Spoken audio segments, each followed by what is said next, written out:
the Black Minds Podcast episode. I don't fucking give a shit.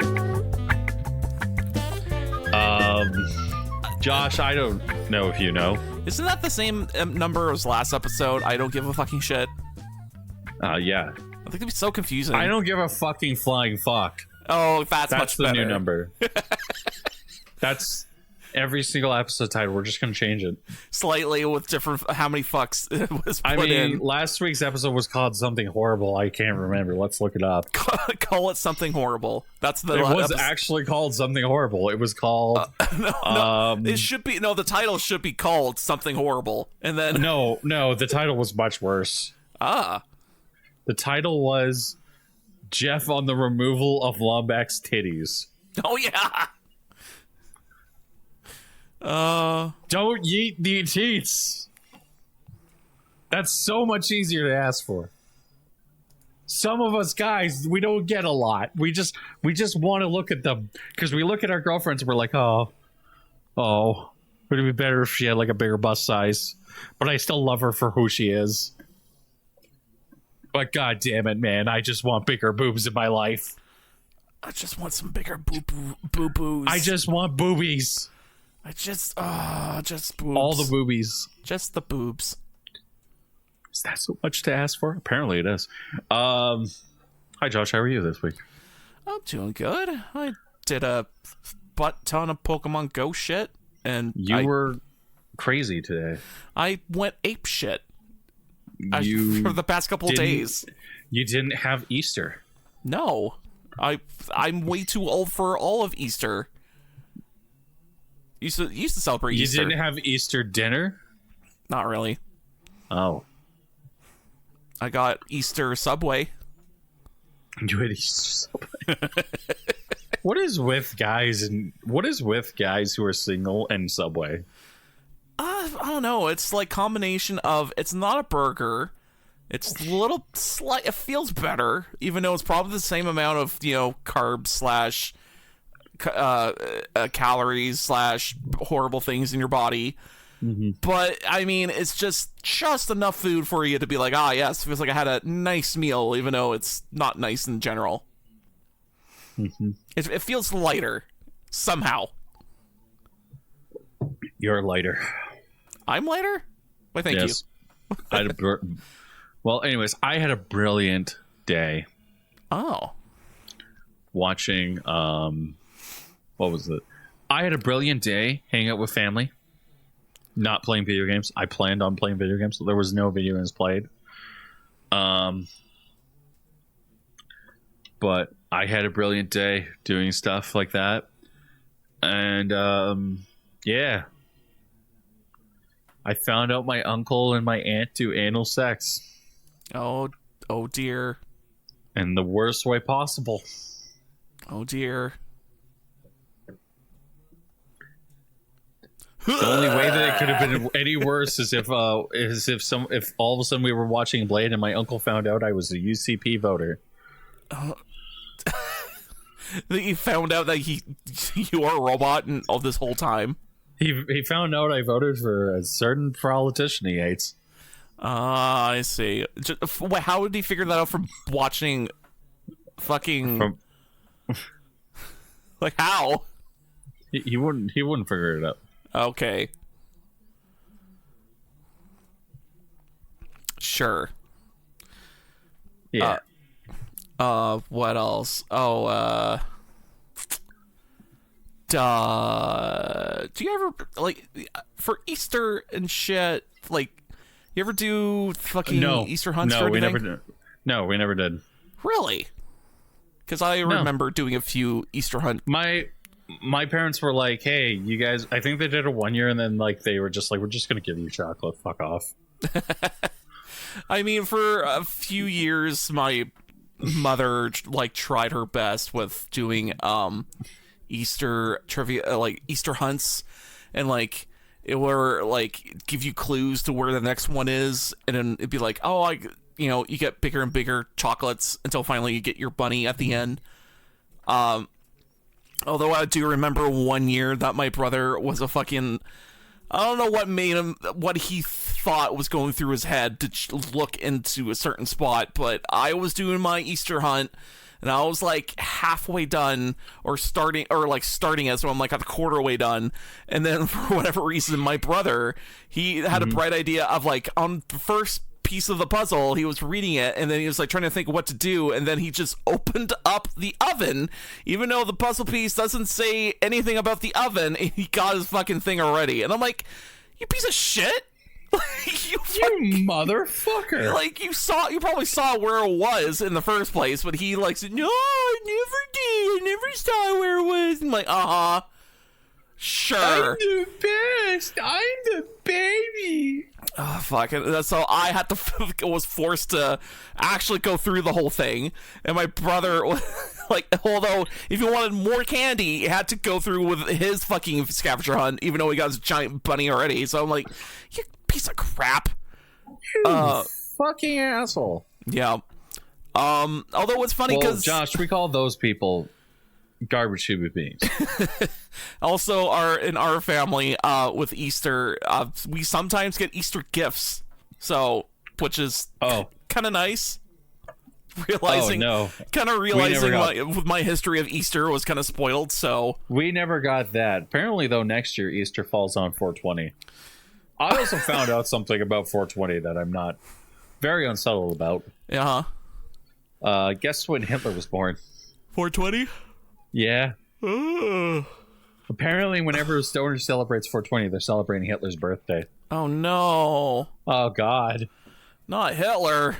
Not Hitler. I want to send that to somebody on 420 just so he knows. Dear God. Just send it to him and be like, oh, yeah, just so you know, today is your nemesis's birthday. And then when he goes, who? I'll be like, you know who? Founder of your favorite person. I mean, you're celebrating his birthday. I'm not.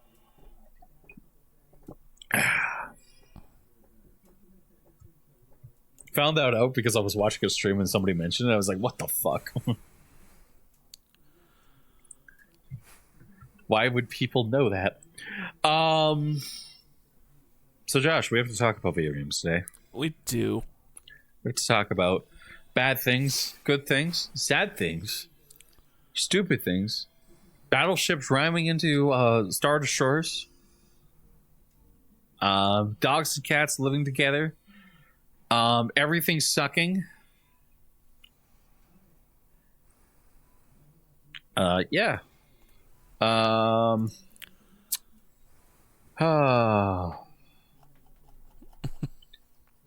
Well, we gotta talk about it. Okay.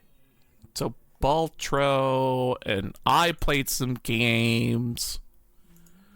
Cindy Sweeney apparently only does projects that square her. God, she has massive knockers. Big boobs. Best person in the world.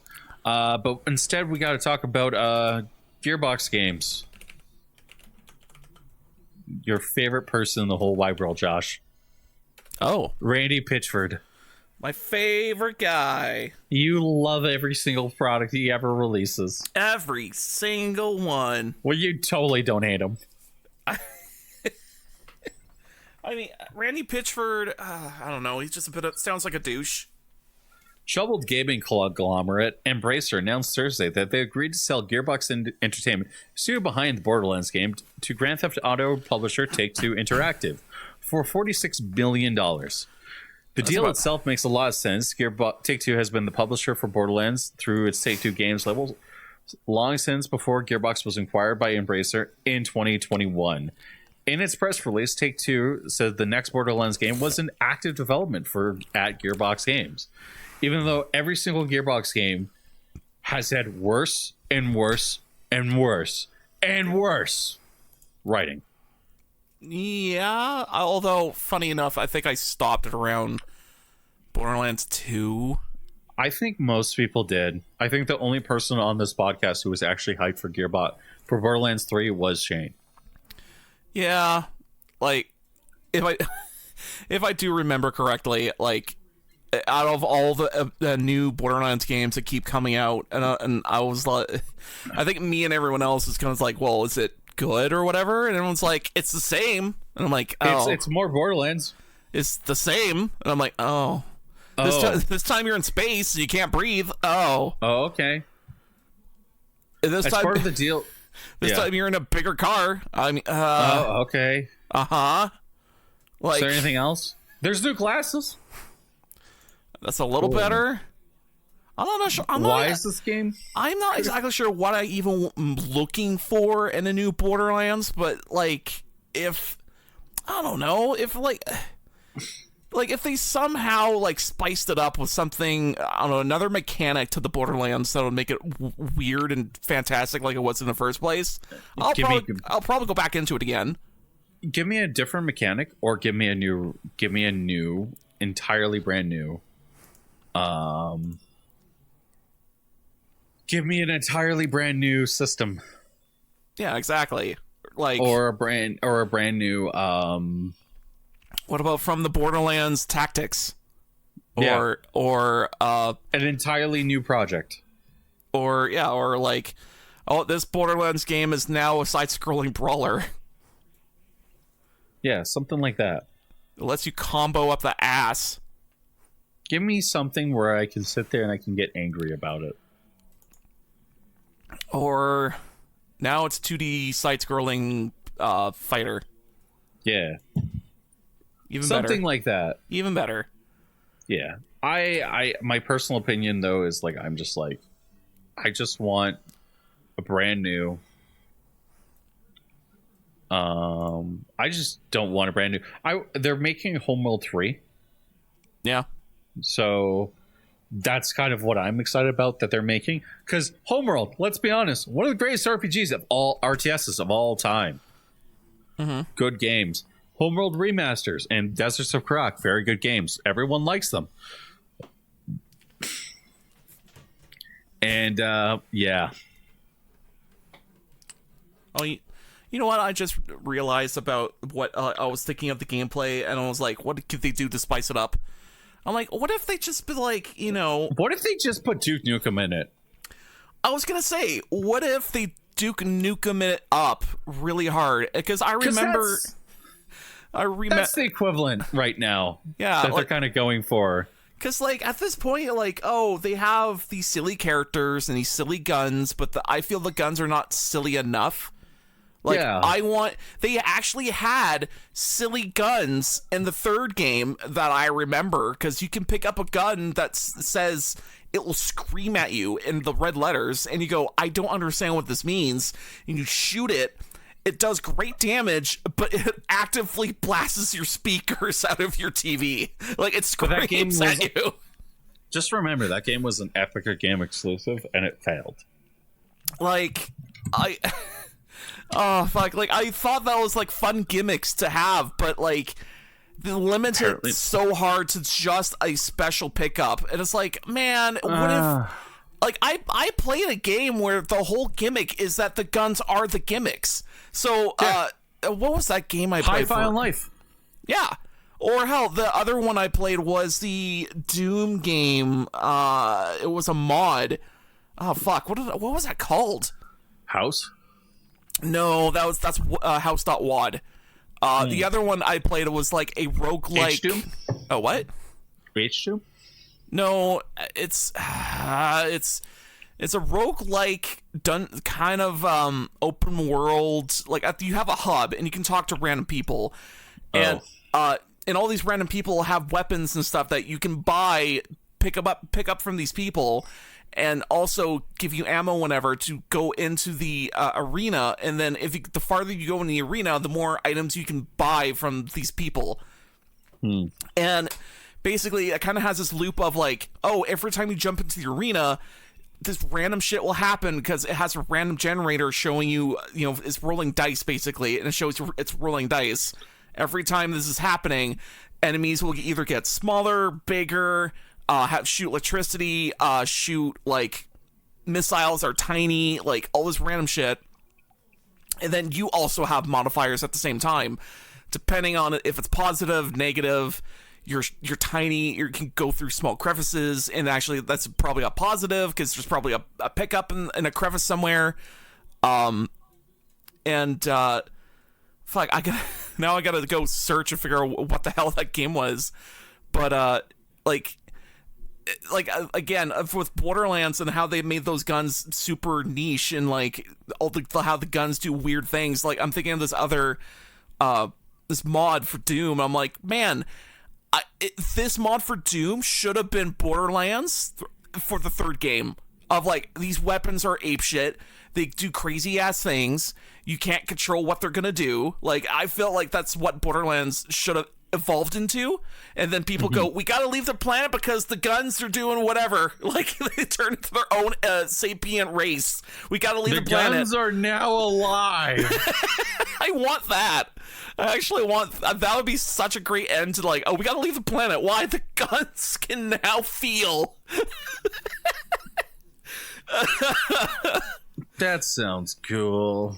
Oh, fuck. Such a better idea than the entirety of Borderlands. Yeah. I wonder if Shane would agree with me with that. Probably. You could probably ask him. You could probably just be like, hey, Shane.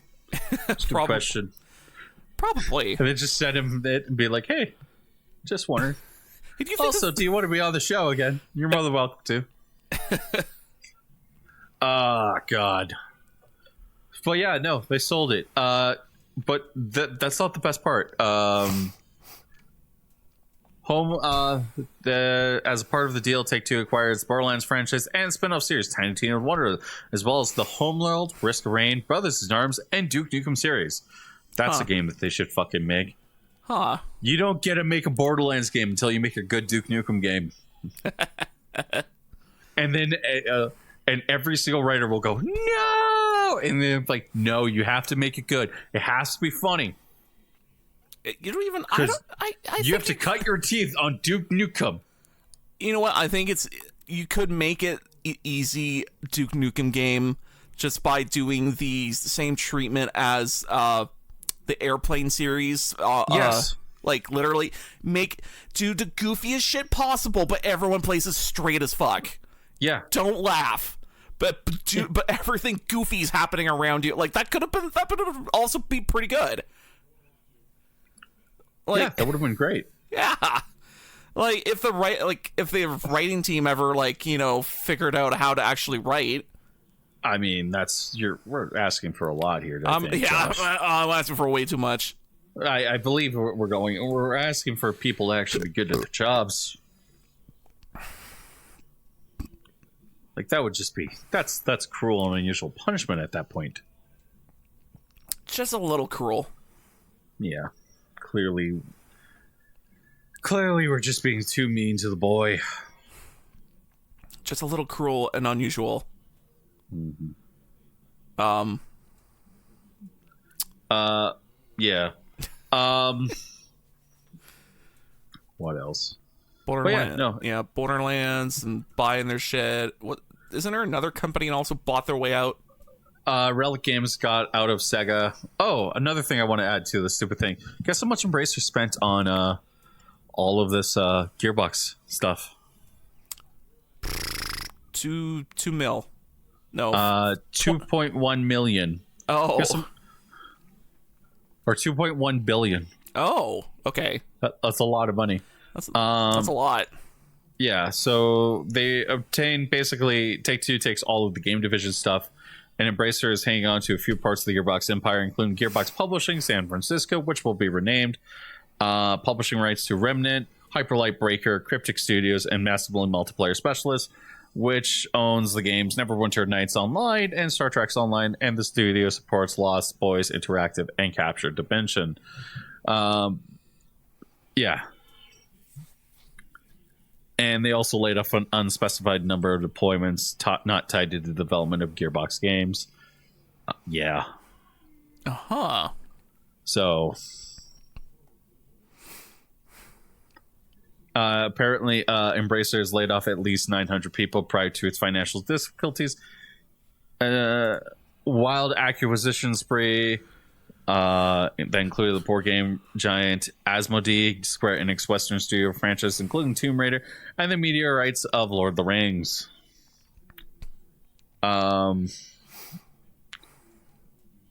There's also a few other developers, and apparently they're having a trouble on remaking Knights of the Old Republic. The studio that you're talking about is Relic Games, which is also, I believe, going through a layoff. And Sega also announced that there's a layoff happening. Let me look it up. Company of Heroes developer Relic Entertainment is an independent studio again. Sega has sold off Relic Games and has cut 248 jobs from its European division and several studios, and probably including Creative Assembly, actually. So Relic is now independent. An important update. We have an important announcement for our players and fans. With external investment, Relic Entertainment will become an independent run development studio. This will be a huge change for us, but one of the things that does not change, we want to create amazing experiences for our players. To our fans, we want to assure you that we will continue supporting titles, including Company of Heroes 3, and we will be looking forward to a 1.6 update in April, loaded with new content and features requested by our community. We want to thank Sega and those who supported us over the years and guidance during this transition that have been instrumental to our success. We may be out of business with Sega, but we remain friends and colleagues. We are excited for this new chapter for Relic, and we hope that you join us in this new experience for creative experiences for our fans worldwide. And Nintendo's laying off an undisclosed amount of contractors. Well, that's great. Game industry sucks. That infinite line go up cannot go up. The infinite line is now suddenly looking like it needs to fall into the fucking ground.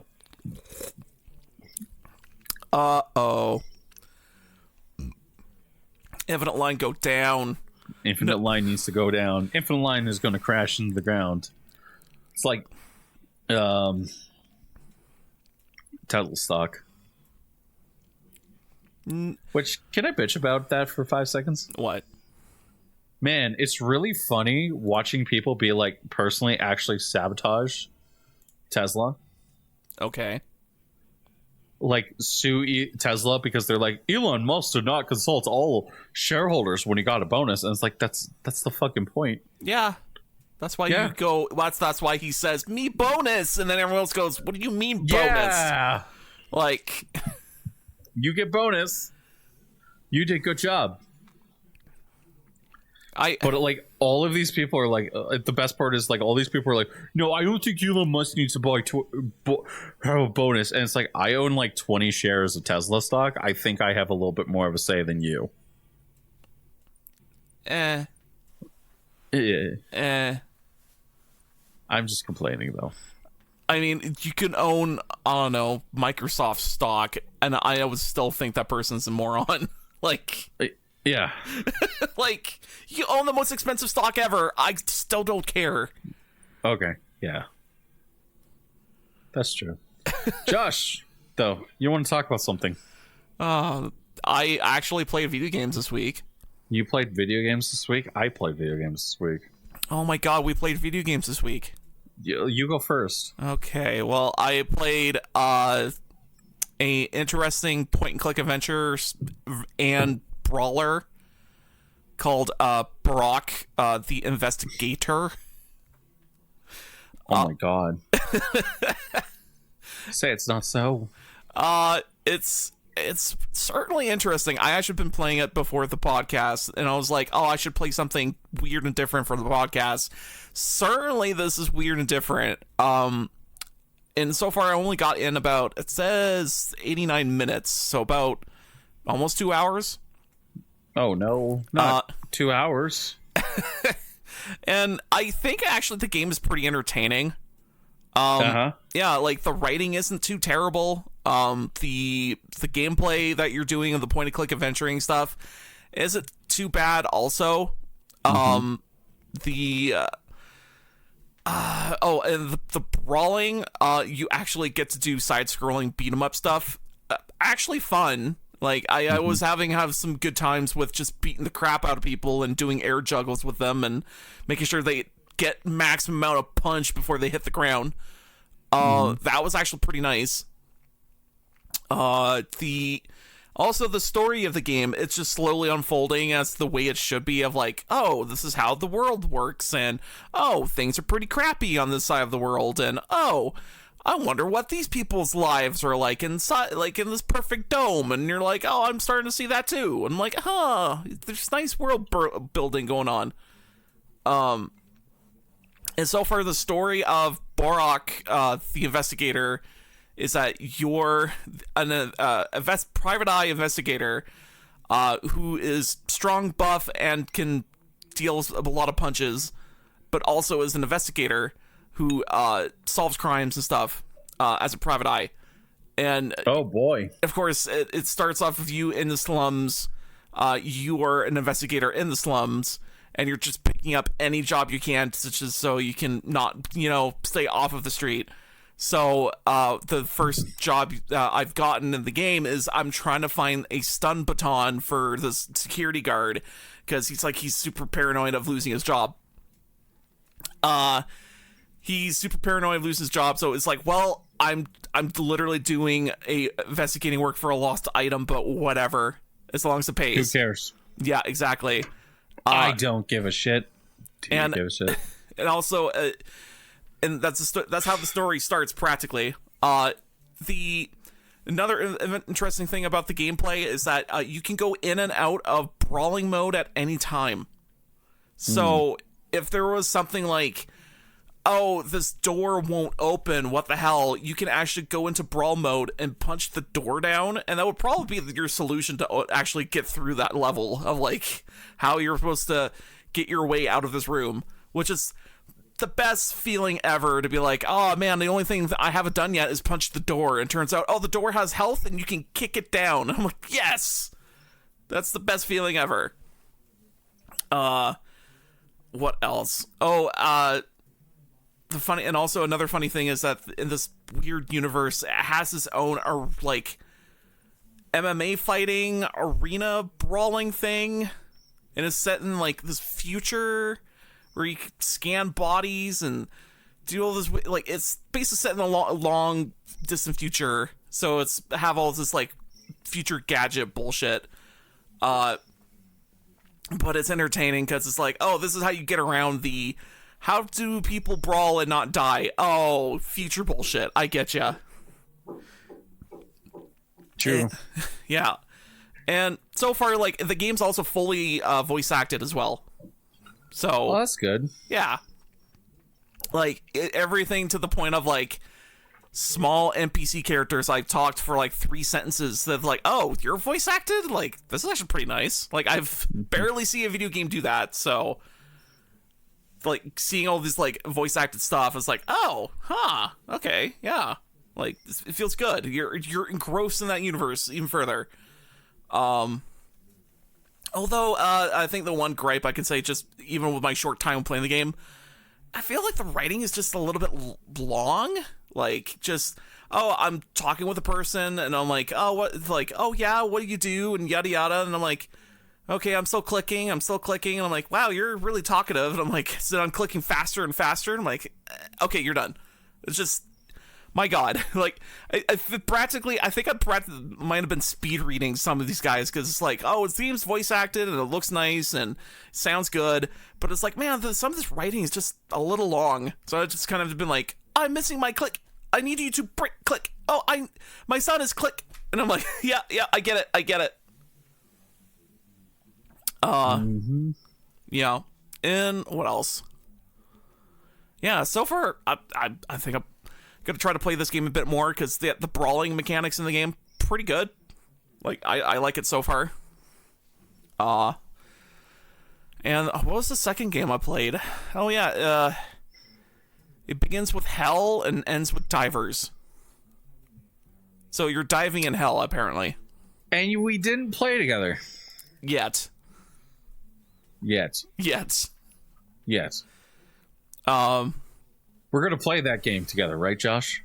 Yeah, I think so. We're gonna have fun together, right? We're gonna have tons of fun. We're gonna have so much fun. So much fun. Why am I buying Diablo 1? Did you buy Diablo 1? No, not yet. I almost bought Panzer Dragoon. That was what I was gonna buy. Oh shit. Panzer Dragoon isn't that terrible. It is one of the first like more popular you're shooting a gun on a rail type of game. Okay, shut up. First of all. No, quiet. Quiet on the set. I was going to buy Panzer. I'm looking at GOG right now because I'm thinking, oh man, I should buy this game called Armed and Dangerous. Oh, yeah, that game. And I'm like, man, I kind of want to buy this game. I'm going to buy it. So I add it to my cart. I actually recommend buying that game because the comedy stuff in it is high peak LucasArts comedy. That's kind of why I want it. Yeah, yeah. Like, my buddy was like, hey, Jeff. And I'm like, yeah. He's like, you should buy this game. And I'm like, I should buy this game. And he goes, that's a good Jeff. And I'm like, okay, I'll buy this game. And then he's like, yeah, it's the game with the shortcut. And I'm like, I'm sold. Just sold. Just stop talking right now. I'll buy it as soon as I have money. I'll buy it right now. I'm buying it. I think if I remember correctly, in that game you get a corkscrew, and yes. You look and you go, what the fuck does this corkscrew do? And you use it, and turns out it flips the universe upside down, so the characters will fly upward in the sky, and then you undo the corkscrew and they come back down and take fall damage. And that was one of the weird fucking weapons in that game.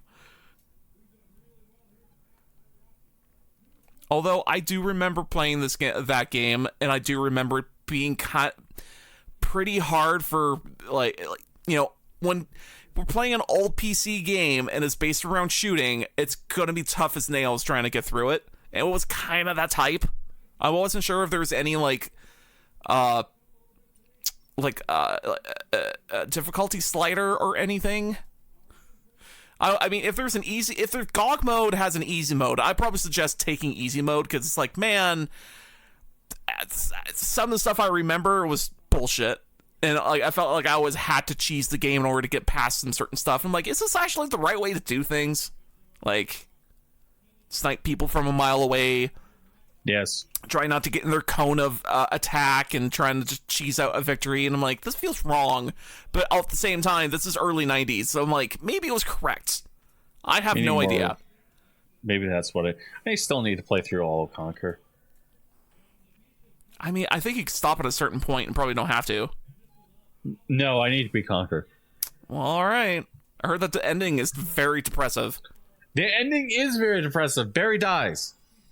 Yeah. Or no, Barry dies. Your girlfriend dies. Your girlfriend dies. Horrible. Yeah. She dies. Yeah. A horrible death. And then, for whatever reason, your character just kind of stuck in the void, and it's like, wait, what?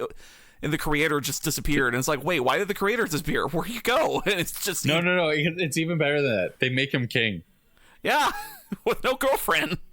With no girlfriend. So he feels he's surrounded by people he hates. Yeah. Well, what a better king. He was the best king. I would love to see a sequel to Conquer that takes like that point of view after. I want a remake of Conquer's Bad Fur Day. Really? I want another remake. I want updated graphics. I want Live and Reloaded. And what I want to do is I want to play that game. And while I'm playing that game, I want to have the hottest, because you know that they would do this in a heartbeat. They would make the hottest furry ever, and you would have guys being like, yeah, I'm not fucking furry, but I'd bang Barry. She was already pretty hot in the first place. Yeah. Make her hotter. Make her hotter. Make her Stellar Blade hot. Oh dear. That's a game I have to play.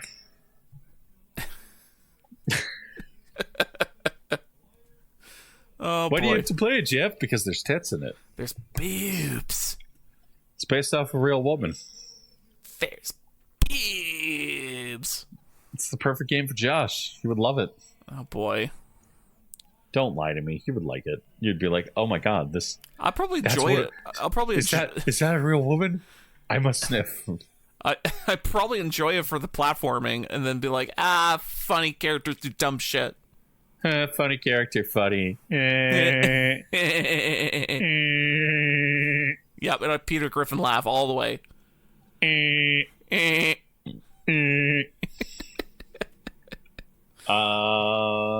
Speaking of Xbox, Yeah.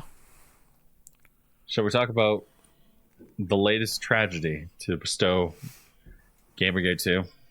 Oh God, what's the newest bullshit? Oh boy, it's so great. Phil Spencer came out.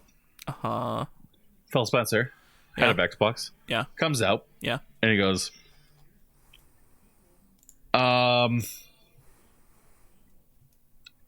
"Hey guys, just so you're aware, we can't ship, or we're not going to do hot women in games anymore." Oh no. And so of course everyone was like, "Oh my god, why would you say that, Phil?" And Phil goes, "Yeah, no, we're not doing that anymore. We're not making hot women in video games anymore. No more video games. No more hot women in video games, guy. They're canceled. All of them are canceled." And everyone was like, "Oh, okay. I guess Phil is taking that side. I guess it's fine." And everyone was like, "I guess it's okay. It's not really, but whatever." And then a day later, exactly a day later, the head of marketing for Xbox comes out, and she said the dumbest thing I think I've ever heard my entire life. But she basically came out and said, point blank, she said, like, what did she say? It was something funny. I have to look for it up. And of course, because I don't plan for the show, I don't save things, because I'm like, why would I save things? This is stupid. Oh, but basically Phil Spencer said something and it ended up pissing people off, and everyone was like, "I can't believe it. Somebody said this. Oh my god." And you contrast that with like Sony and the way that Sony's doing things, and like Stellar Blade and how Stellar Blade looks, and everyone was like, "Oh, tits and ass." Hold on. Let me look it up. Xbox head of marketing tweet. Tweet. Okay. So Kelly, who is Xbox's head of marketing, says, "Raise your hand if you're not a white male and have to buy, and you buy video games. No hate to white dudes. It's just another day in the game industry that minorities have to fight to prove they exist."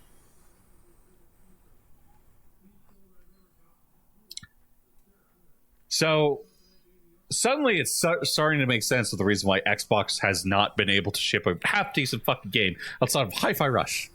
A game that actually features a sexy, hot lady in it, who is diverse and hot and interesting and cool and unique and diverse. And you know what? Hi-Fi Rush actually has a diverse cast. And Kelly here doesn't seem to understand this, that Asian people make up a large portion of the gaming community. Black people also make up a large portion of the gaming community. People don't tend to care about somebody's race, but Kelly does.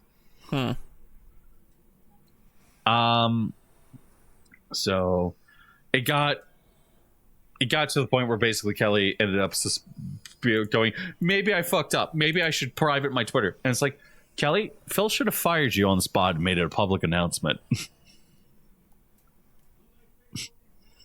Like, this is the thing that keeps happening, is like, you see something happen where these people go, "Oh my god, I can't believe some opinion I held is suddenly not kosher," and all of a sudden everyone's upset at me and mad at me, and I don't know why. And then it's like, because your opinion's bad, and you should feel bad.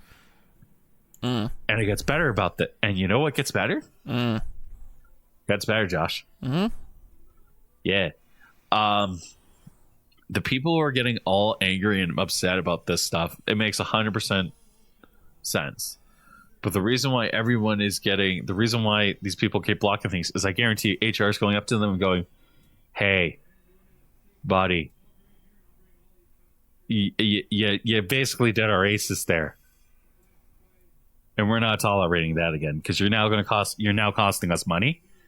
So we're not tolerating that. And that was the thing that they always never said. That was the thing that you always noticed is like people would have these opinions and they would always tend to like be like, yeah, I have these opinions. I don't really give a shit. I'm not going to talk about this stuff because I don't care. When I was in the industry, that was something I always noticed. It's like you would have a lot of people who were like, I hate capitalism. Capitalism sucks.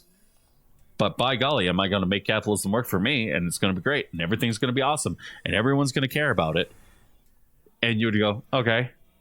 And then you would be like, so anyways, what's your opinion on this? And they'd be like, oh, communist opinion or a leftist opinion. And you'd be like, okay, cool. What's your opinion of this? Oh, cool. And the one thing that they would always sit there and say is they would always say, racism's not cool. And you should tolerate others for their beliefs. And having these discussions is important. People like Kelly, I don't think you can have these discussions with.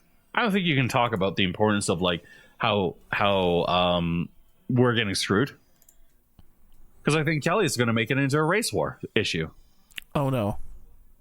And that's not okay. So I don't know. I think that the more information like this that keeps coming out, the better it is because it shows to people that like, hey, this is racist and racism has been alive and well for a long time. I remember my mom saying to me, white men are the most oppressed people on the planet Earth. And she might be saying that because it's like, well, you know, but it's like, you look at some of the things that happen and some of the things that happen to me and some of the things that happen to my brother-in-law. And I can tell you, certainly feels like that sometimes, just on the state of how people talk about certain people. Again, racism is not cool. And Kelly, to be honest, you probably shouldn't have said that. It's not cool. That's all I'm going to say. Not cool, brah. Yeah. Not good enough. That said, we then have the lawsuit that happened. Black girl gamers,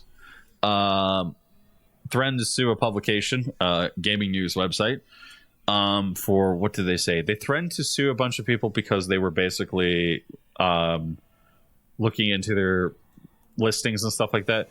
Black girl gamers then said, like, came out and they said it's okay if we discriminate against people. And people were like, no, it's not. No, it's not okay if you fucking discriminate people based on race, gender, sex. And then they went, and then they backtracked, and then they threatened to sue somebody. So, you know, that's happened. Oh, dear. But in other news, Smiling Friends Season 2 got announced. Hooray!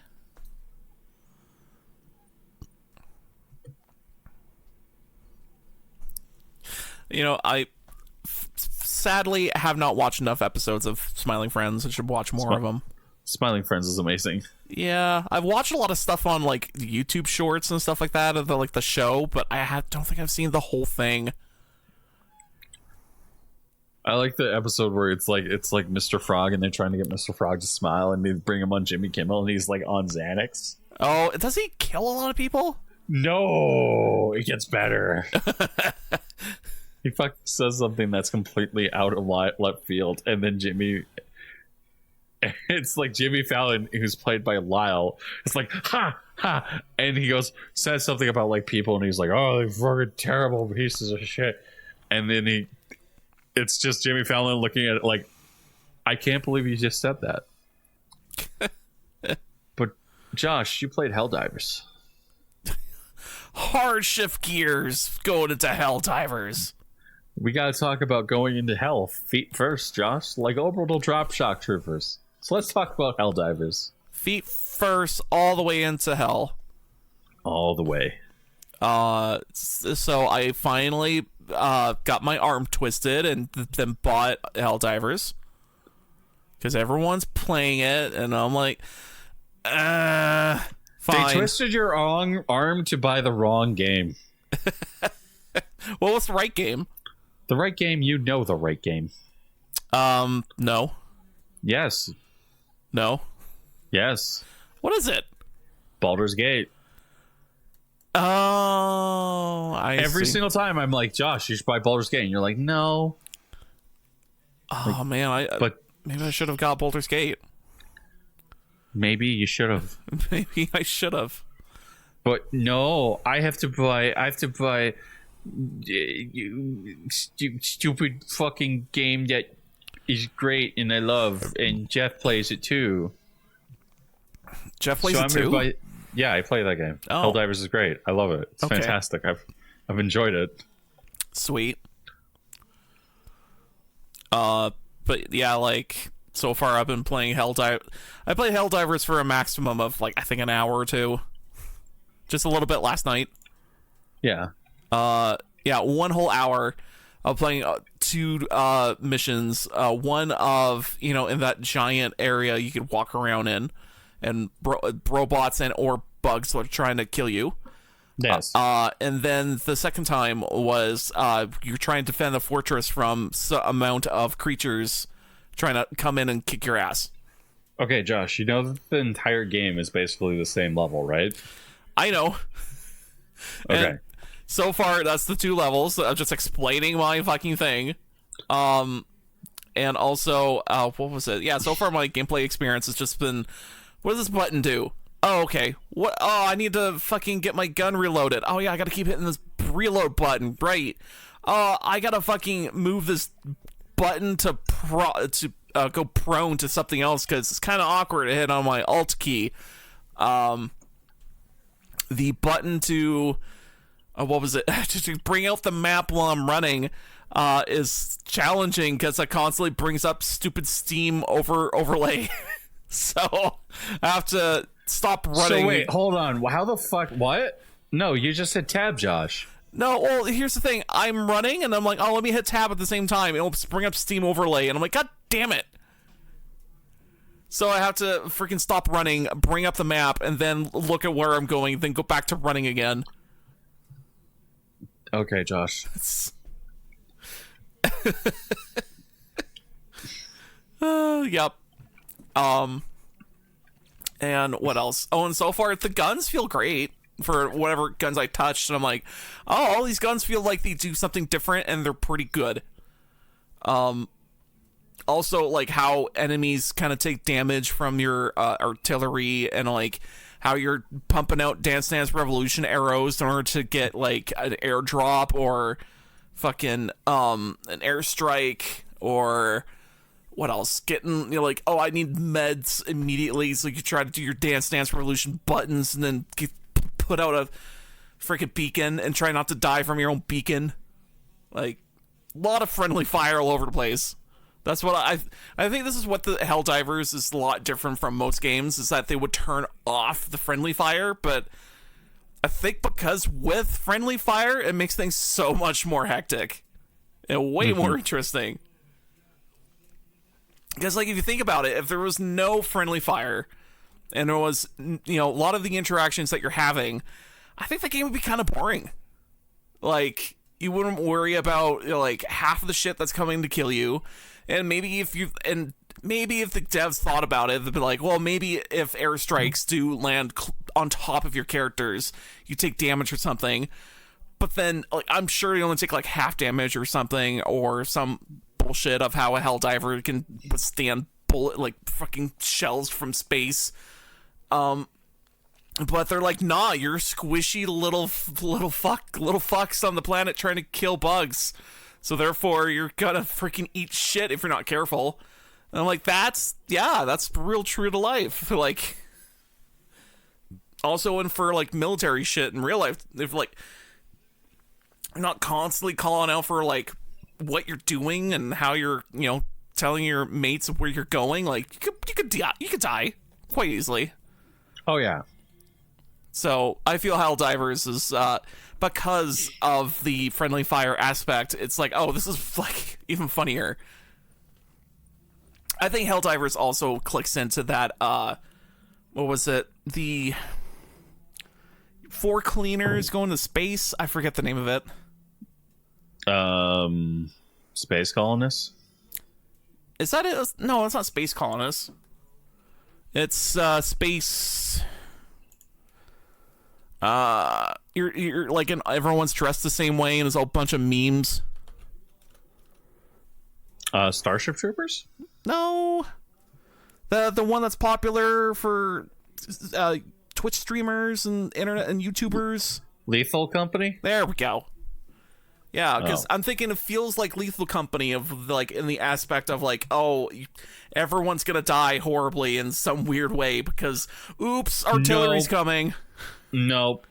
Lethal Company is completely different. Oh, really? Lethal Company, the thing that makes that Lethal Company fun is like you're playing Lethal Company with your bros, and then you all of a sudden you run across like a group of things, and you're like, oh god, and then it's like that 1 second where you get everyone out. Whereas like in Helldivers, the way that you play the game is like you're like, okay, we're going to go and we're gonna stick together and we're work together as a team. Whereas in Lethal Company, like working together as a team is kind of advantageous. Okay. Whereas in Helldivers, it's like you can work together if you can go off and be separate, but sometimes like you will fucking just die. You're right. You will just eat shit and die. Yep. It's a straight bullet come out of nowhere and take like half your life and go, oh! Or you run into a stalker's nest and then you're like, oh god, like these things are just going to eat my face. Whoa, there's no point in me actually like playing this. And then they're like, yes, we know, we're going to kill you now. And you're like, oh, okay. And you end up like playing like you end up doing that and you're like okay, cool, I guess I'm dead. Or you come up against like a Bile Titan and you're like, I am literally by myself and I'm going to fucking die because I did not think that there was going to be a new enemy that was just a Bile Titan around the corner. So that's what I thought. And then you end up getting fucking murdered and you're like, oh god, I am now dead. I don't know what the fuck to do. Quick, back to my artillery shell and run away. Like, that's the thing. Whereas like Lethal Company, it's like you're in a dark, cramped space and you can work together with your team, but you're not going to get as much junk. You're not going to get as much stuff. Whereas like with like people like whereas like if you're working like as a team with Helldivers, you can usually get to a mission pretty quickly, I find. Yeah, I for a lot of the missions that we're doing, a lot of it felt like, oh, this could be easily done in like I guess a minute, but then the reason that you're staying around is like, oh, this other shit is happening, we should really get to it. We should do the secondary direction. Okay, we should find this bunker. Okay, let's go to this point of interest. Okay, let's go here. Let's try this. Let's just go over here. Like, that's usually the things that end up causing people to split up, is we're like, me and my crews were like, oh, let's go look for this. Oh, I found a bunker. Okay, cool. Do we find anything else? No? Cool. Let's move on with our lives. And then we just end up doing other things. But the way that game kind of works is like, as you're playing it, you're like, cool, I'm going to do this. And then you end up running off and you're like, so how's everyone's day going? I'm having a chill time. Oh fuck, I'm dead. That's kind of the stuff that I'm kind of go through. Yeah. Whereas like your experience, because I think you only put a level in, right? I think I am at like I played 1 or 2 levels, and I'm at as for leveling up, I think I'm like level 4 maybe.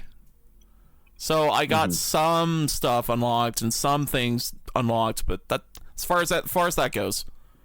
Yeah. What else? Oh, also there's that mini game you can play on your ship of doing all the button combos for your different things you can call in for. Yeah, I don't have that one. I don't have that. Like, I was I went to another friend of mine, Shep, who has that, and I'm like, how do you get that unlocked? He's like, it's on, but I'm like, no, how do you get it unlocked? So to get that unlocked, you have to buy the like top of the line edition. Oh, really? You have to get the like, I think it's called like the Super Citizen pack. I see. You got to get the little DLC thing. Hold on. View. Helldivers 2 Super Citizen Pack Edition, which includes it's download content, but includes the D free armor set, Willed People Cape, Knight weapons, Super Citizen status, stratagem hero game, and Skill Veteran Premium Warbound. So, like, for people like me who already have that Warbound, I'm like, I don't need it. There's no point in me using this. Because I already have it. I see. And getting a mini game where I just play the game and use stratagem, no point. So I'm not going to. But yeah, no, that game's pretty fun. Do you have any other opinions, Josh, for your hour of playing it? I think I need to play it more to get further opinion. Yes. Which is correct. Which is correct response. Yeah. Yes, it is. Well, anyways, I played a game this week, Josh. And I was mentioning that it might be the one that broke my Halo addiction. Oh, yes. How did you break it? I played a game called Balatro. You play the gambling simulator? I might boot it up now and run around. And I gotta say, you sold that game so badly. Oh, did I? Yes. I thought I did a pretty good job. No, you did a terrible job. Oh, no. Okay, so how would you describe it then? It's easy. Yeah? It is basically you're playing poker hands. Yes. In order to gain increased multiplier. Yes. As you're playing the game, you can skip blinds in order to gain different abilities and different statuses. This. But you don't go to a shop. Once you go to a shop, though, you can basically buy different cards, different jokers, different multipliers, things that affect your hands in different ways, and then they increase the game, the way the game plays. The other thing is that this is a game that would really benefit from a demo. Yeah, actually, in the demo, it practically you can play almost like 90% of the whole thing, like practically 90% of the whole thing. Like there's so much even to the point of like there's so much I think you can transfer your save from the demo to the regular game. And like why, like it's just to sell on this idea of like this game's real good. Like you gotta kind of have to go all out on like, oh yes, this is like a very good concept of a card game that a lot of people would dig, because it's like using most common denominator of like what cards do most like normie people will probably play within their lifetime, like probably poker and probably just the normal set of cards you get at like a grocery store or whatever. And it's like, well, yeah, so therefore adding more stuff on top of it to help multiply your score over top of everything else, it's just better. So it just makes it so it's like, oh man, there's just more depth to what you're doing, and it just feels great. It's a game that like the more I play, the more I'm like, it's a game that like I play at work. Yes, because I'm like, if I could play it at work, I would. Yeah, because I'm like, oh man, I can play this game at work, and then I just play a little bit, and I'm like, oh man, I'm just playing this game very simply. And while I'm playing it, I'm like, oh, well, I'm just having fun. This game's very fun. Oh, man, I'm having so much fun. And then all of a sudden I go, oh, man, I should really not be playing this game. I should stop. And then like an hour later, I'm like, oh man, I should really not be playing this game. I should really stop. And I've already put in 26 hours into this game. And I've owned it for a week. Yep. Compare that with Helldivers, where I have 24 hours on record. Oh boy. I mean, yeah, like, I just do love how certain games coming out and they're just blowing the absolute water, like blowing shit out of the water practically, of like, oh, like, this is really clever, well done, not based on any old IP or anything, and it's just really good and well done. And then you look it over at AAA and you see what they're doing, and they're just thumbs up their asses / eating crayons / crayons shoved up their noses, touching their brains, and just not, like, shitting everywhere, not knowing what they're doing. And you look over at the indie space and you're like, oh, there's actually intelligent people on this side of the side of the room, like, actually doing things well done. Huh.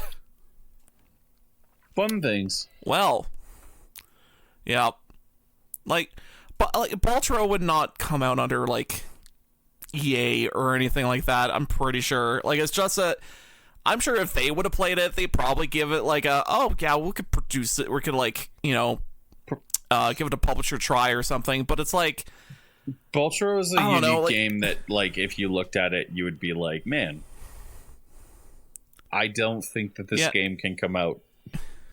It's a weird enough game where it's like, the only way it could come out is like one singular person had to make it, and to, like, see his vision come to fruition. Correct. And now he's making such dividends because it's selling. I think he posted like he sold over 1 million fucking copies. Pretty much, yeah. Like, he's doing real good. Really good game. It's real good. I can't wait for Balatro DLC or Balatro 2. Yeah, Balatro 2 is gonna be. I think the title should be Balatro 2 Electric Boogaloo. Yep. And then all the shit in the second game would be like, this is, well, it's like more card games, but it's just as weird. Just more of the weird. That'd be, I'm not sure how weird, but just more weird, please. Thank you.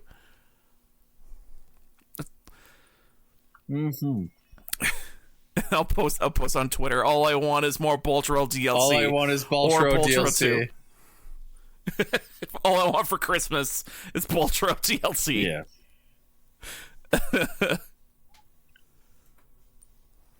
All I want is boobs and Balatro DLC. Oh, all you want is long back boobs. All I want is That's a callback.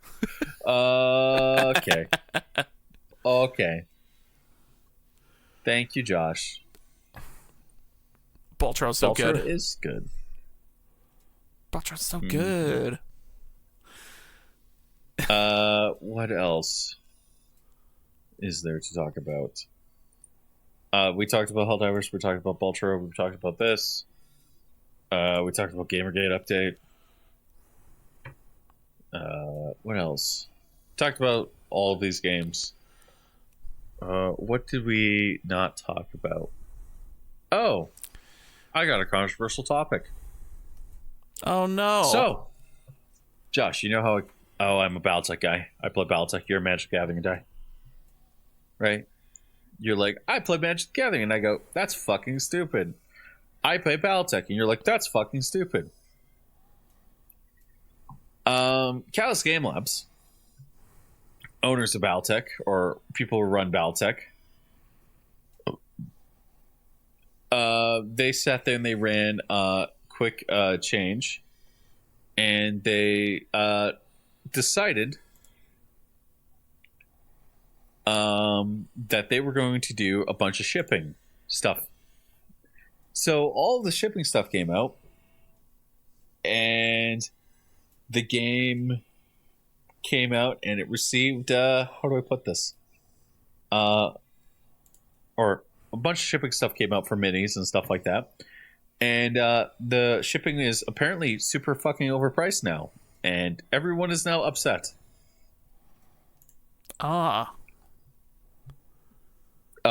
Because basically what it is it's a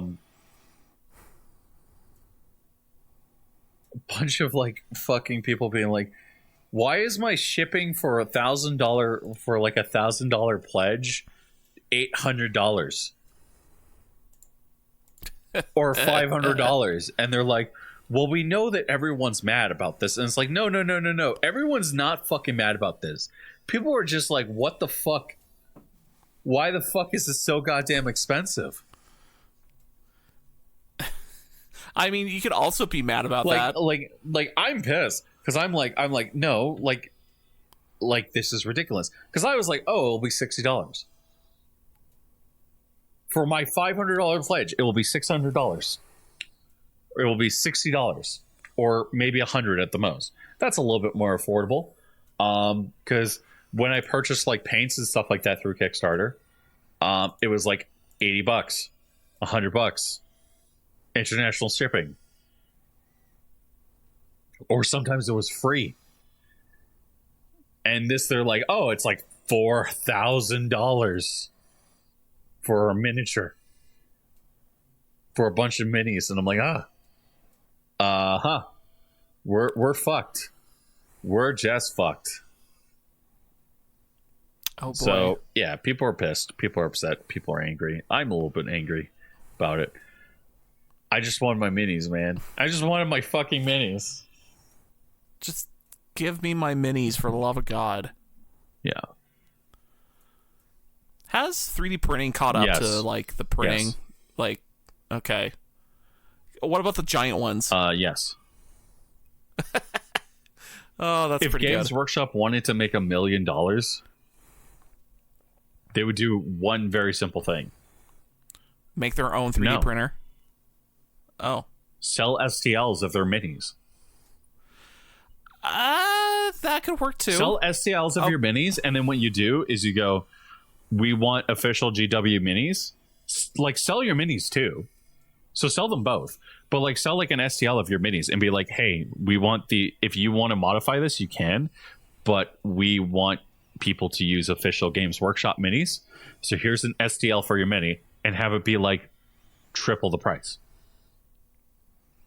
And if you want, put in armatures and stuff like that into it, make it easy for people to rig the minis and stuff, like rig the models up. And all of a sudden you're making hand over fist more money from like really customized, really well done 3D models that look pretty cool. If that makes sense. Yeah. But Games Workshop will never do that because they're like, their heads in the sand. Like, that's... Well, the thing is that you can like also trade those STLs like nonstop, so it's kind of hard to make that a feasible idea without it, like, you know, people just trading them with each other and not have to purchase the full thing. But that's always going to be the case. Yeah, sure. But what else? The other thing I would say is that like you also have to think about it like this. Think about like how 3D printing has evolved. 3D printing is now a lot better now than it was back in the day. And Games Workshop prices are insane. Yep. Like at a certain point, like I understand like why like people are like, oh, Games Workshop minis are really good. But it's like you look at a Bandai mini and you're like, the plastic's cheap, it's not well done, it's good enough for what you need, and you can paint it and it will come out fine. Whereas like the Games Workshop minis are like gray plastic, generic plastic, and you're like, I don't know, man. I don't know.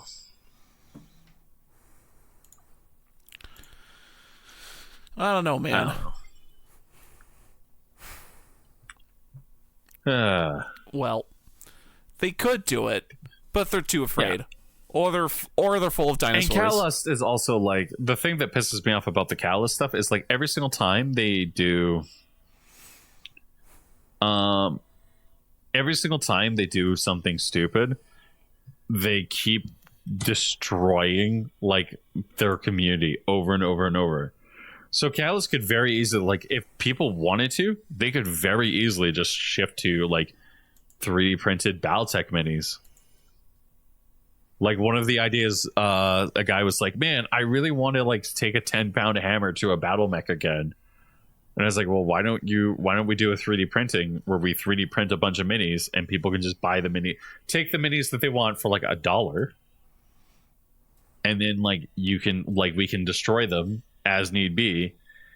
And he was like, "Yeah, but there was something special about taking a 20-pound hammer to a battle mech." And you're like, that makes sense.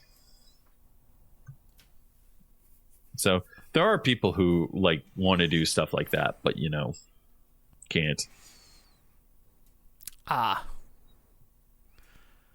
blame the dinosaurs. It's not just the dinosaurs. It is the dinosaurs. It is totally. It is the dinosaurs. Yes. Is that podcast? Always. I think so. Thank you everyone for listening to Black Mind Games podcast. I am going to play more Balatro. Just more cocaine, please. Yes, give me the cocaine. I want the drugs. Give me the drugs. I want the drugs. I want all the drugs. Let me have the drugs. Josh, I need the drugs. You know, this is every Thursday on blackmindgames.podbean.com. You subscribe to us on your favorite podcasting app of choice. Thank you, Josh. Thank you, listeners. Have a good night. Bye. Easy. Whoa, you gotta calm down there, Chuck. I hurt people. I'm a dick. Well, being a dick ain't so bad. See, there's 3 kinds of people. Dicks, pussies, and assholes. Pussies think everyone can get along, and dicks just want to fuck all the time without thinking it through. But then you got your assholes, Chuck. And all the assholes want us to shit all over everything. So pussies may get mad at dicks once in a while because pussies get fucked by dicks. But dicks also fuck assholes, Chuck.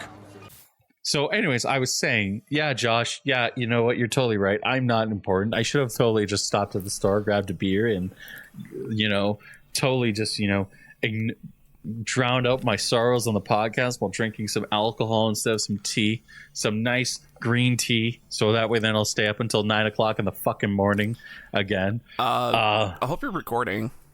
I am recording.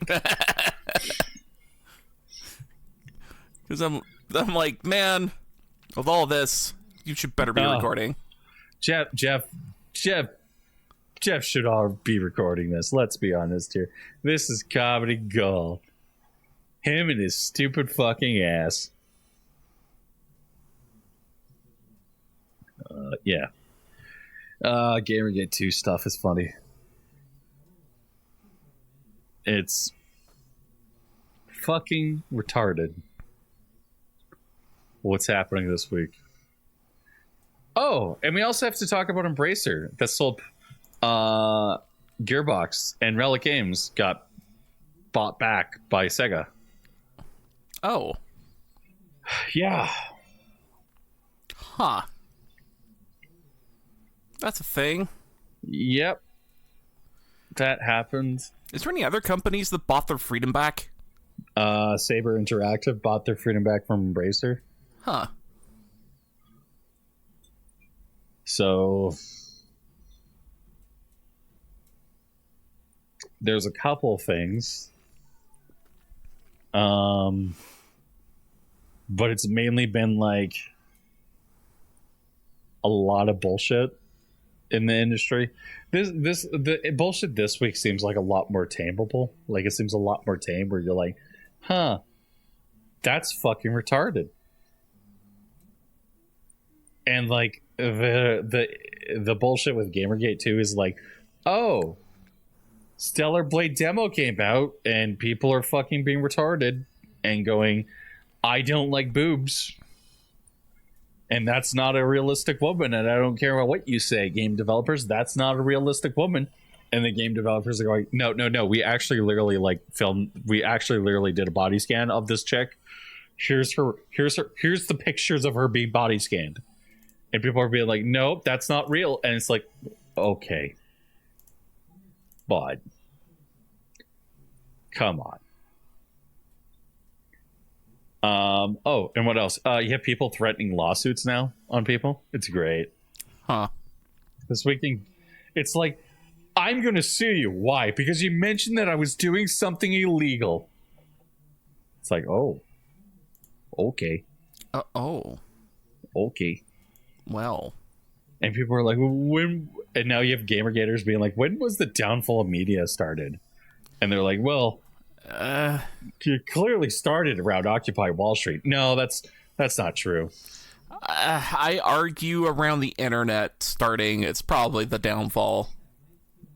Maybe not immediate, but it was like, oh, why would you need regular news? Disagree. Because, man, like, as soon as, like, you know, you could put anything on the internet for free, it's like, how on earth does, like, you know, put your shit on it for free, and then it's like, well, how do you get paid? Well, is more clever ways of getting paid. It's just you have to be clever about it. Yeah, apparently I posted some fine smut for Ben today. He was very upset. Oh. It was good smut. It's beautiful smut. He responded to me by sending female space marine or female sister of battle nurgling.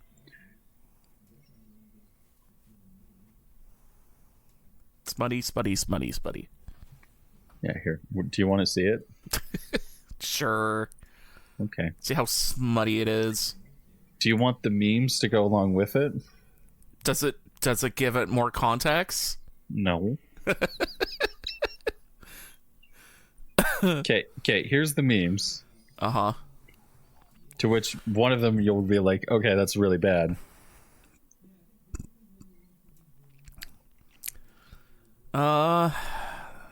Okay.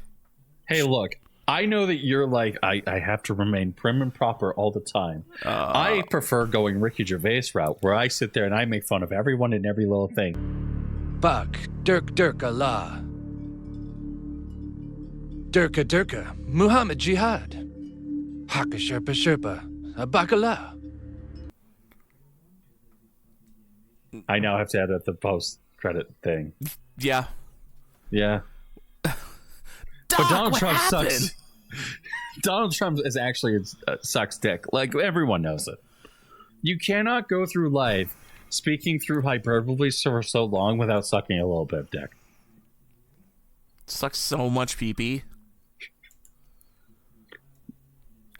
Just gross amounts of pee-pee. Here you go. And then I'll spare you from the real bad ones. Star reveals that she was So Elliot Page. There it is.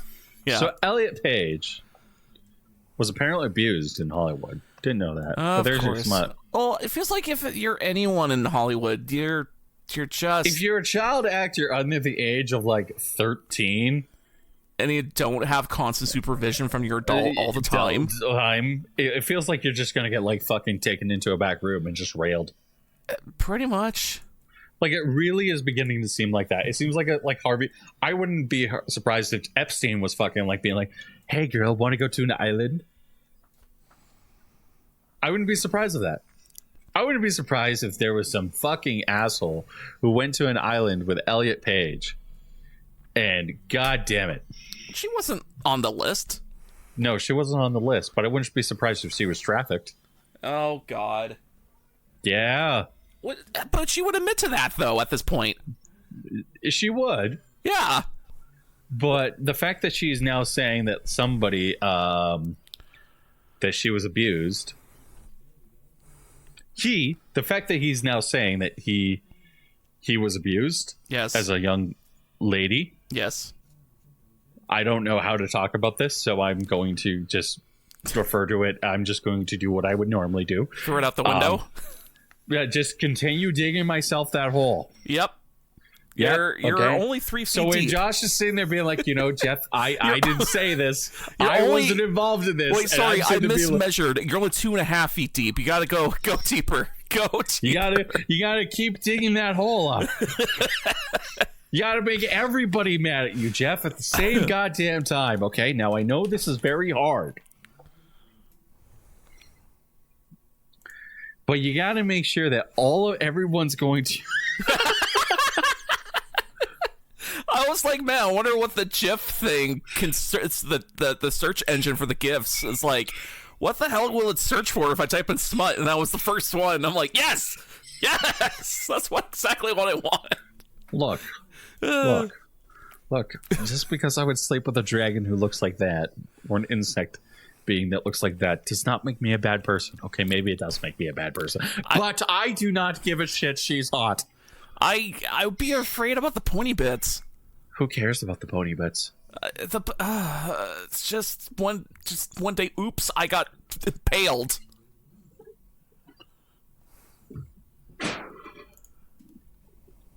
It's like, oh, what are you doing? I'm making eggs, so that's great. Oh, let me help. I'm impaled.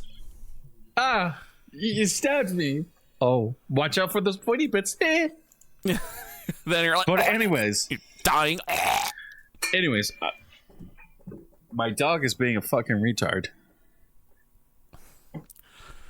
But anyways, I was just saying about Elliot Page. Yeah, I wouldn't be surprised if I wouldn't be surprised if she was trafficked and stuff like that, or he was trafficked. I am going to have to do a lot of editing on this. So much. This editing. all might be cut. This all might be cut. Who knows? So much editing. Oh, could I mention something about my day about Pokemon going for Shadow Mewtwo? So Jeff, I actually met your ex. No, it's more. She's hot. No, it's more about And happy. No, and now I- bisexual. God damn it! I'm trying to freaking say that I had a nice day with other people. I had a great day with other people who hate your guts. And the funny thing is, when my day finally wound down, it was getting down to me and like this old couple, and the old couple were like, like really, really nice. And I was like, oh, this is great. And also, they knew about Pokemon Go just as much as I did, so I was like, oh, this is even better. It was kind of weird because, again, old couple, they're like, oh, we're level 40 and we're all trying to do our best, and oh, we got to make sure we have our teams all buffed out and yada yada. I'm like, wow. Josh is actually secretly a Pokemon Go like extreme or elitist. No, I'm super hardcore about it, so I'm like, usually He's I feel actually like the most elitist person I know when it comes to Pokemon Go, listener. because when I ever like talk to someone else about Pokemon Go, it just feels like I have to be like explain a lot of things about it all the fucking time. And Look, Josh, I'm sorry I'm not a good enough woman for you. it's just that when I met the couple, they're like part of the train that happened like earlier in the day. I was like, oh, wow, yeah, they actually know a fair bit about it just as much as I Josh, did. don't say the word train. For fuck's sakes, We're bud. literally a caravan of cars going to spot, trying to do some fucking Mewtwo raids. There was a fucking train going on there, bud.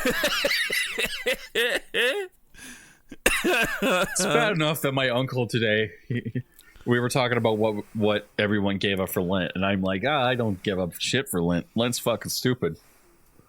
Stupid. I don't believe in God. That's not true. I kind of believe in God. What- I don't believe in your fucking fancy books. What did you rules give up and- for Lent, God? Nothing. Wait, hold on. Nothing. So my uncle, he goes, he beats us all. We're sitting at the table. We're having a nice dinner. My dad's like, oh yeah, we don't believe in Lent, so we don't give anything up. My grandma's like, I gave up hanging out with Pete. I gave up like something stupid. And then my aunt goes, I gave up alcohol. And my uncle goes, I gave up anal sex. And I'm sitting there and I have food in my mouth and I literally just go, and I reach for the champagne and I just drink it. And I think I need more beer, so I'm tempted to order more beer. So who knows? Maybe we'll get Jeff smoking weed in the house again. There's no service that actually bring you booze to your door. You is can there? actually order beer through Skip the Dishes. It's probably crazy expensive too.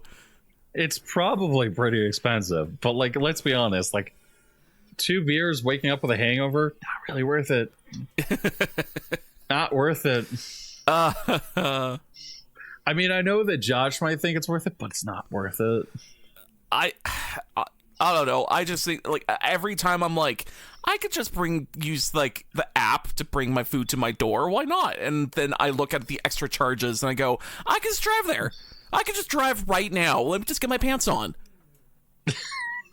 Like, literally, it's like every time I'm like, I can just get the food to my door. Fuck this. I'm getting my pants on. Like every time. I'm just gonna put on my pants so that way that I have pants on. I'm making sure my pants is on, and then as I walk out the door, you see the pants is on my head. And I'm like, all right, let's go get that food. Good to know. Did you go to West Ed again? No, I actually just... Did you buy fucking... did you go to West Ed again? No. It stayed in Leduc. Oh, you stayed in Leduc, okay. Because, yeah, I don't think you should go to West Ed anymore. Why? Ever again. Why? What happened the last time you and me went to West Ed? Oh, that... Okay, yes. But that was with you and me. That's... Brendan.